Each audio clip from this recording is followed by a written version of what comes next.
That is ROSELEOESTETICS.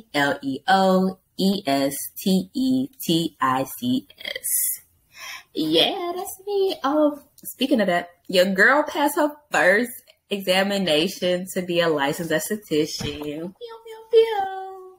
So if y'all didn't know, to become a licensed esthetician, there's two parts to it. You have to take the written part, and you have to take that first before you move on to the second part, which is the practical.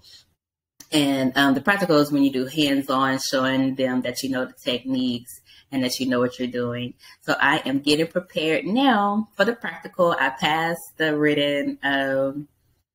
I passed this. I don't even care what the score was. I passed that whole. What I would definitely give to people that are in the same state that I am in and preparing for the exam, I created my own study guide because, you know, I'm such a nerd. But I created my own study guide based on what we were using in our class. So I took, in our school, we were using Elevate as a like study material, and we will have like TDLR tests on there to take for each chapter. And what I realized that because in school, all we hear is TDLR, that I didn't realize. I thought that was like a overall universal theme, but that's just for Texas, literally, because it's Texas Department of Licensing and Regulation, I think. Damn, I don't even know what the TDL stands for. I just know they the big guys up there. You don't want to fuck with them, and you don't want to get your license revoked or your business. But yeah, so I took those tests and made it to my own study guide, and I used the book. The book is actually useful, y'all. That I think it's a TDLR book with that lady on the front with the pink and stuff. That is a good book to use because that has all of the state the licensing questions that they have.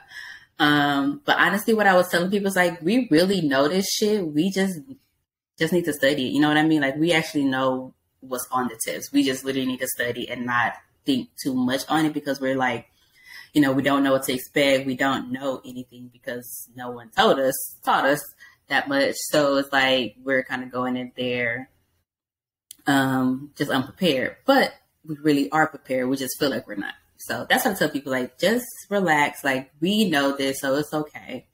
Now with this practical, I'm not nervous, but I think I just nervous because I don't know what to expect again. Because yeah, haven't heard any feedback from others, taking a practical that we went to school with, so we don't know what to expect.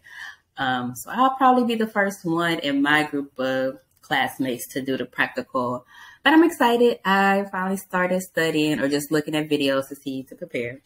I came up with what is that called? Is it an acronym? Whatever, like for each beginning letter for the practical to know which bags to use in order. So this is what I came up with, y'all.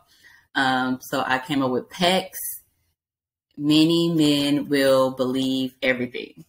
So that's how I remember stuff, y'all. So PECs is the pre-examination setup bag, the eyelash strip bag, the cleansing service bag, and the steam bag. And then you have the mini men, which is the massage bag, and then the mask and moisturizer bag, mini man will wax bag, and then you got the blood incident bag, and then lastly is the end of examination bag.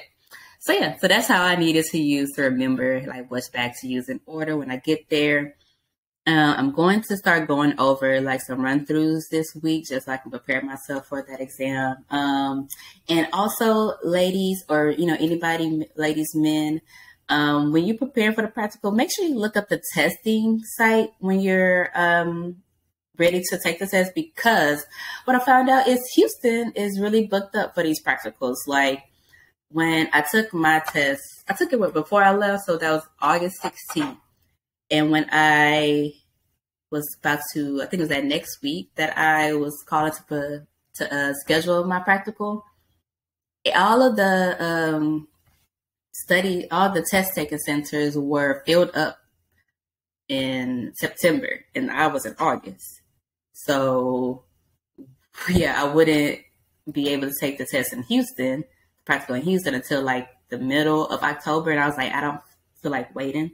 So the other option was to go to Dallas or San Antonio. And so I'm going to drive to Dallas to take the test at the end of the month, hoping that I get my car back, because I finally got my car in the shop, y'all, to get my bumper fixed. Somebody hit me, and yeah. So I finally got that. So that's what I just realized when I was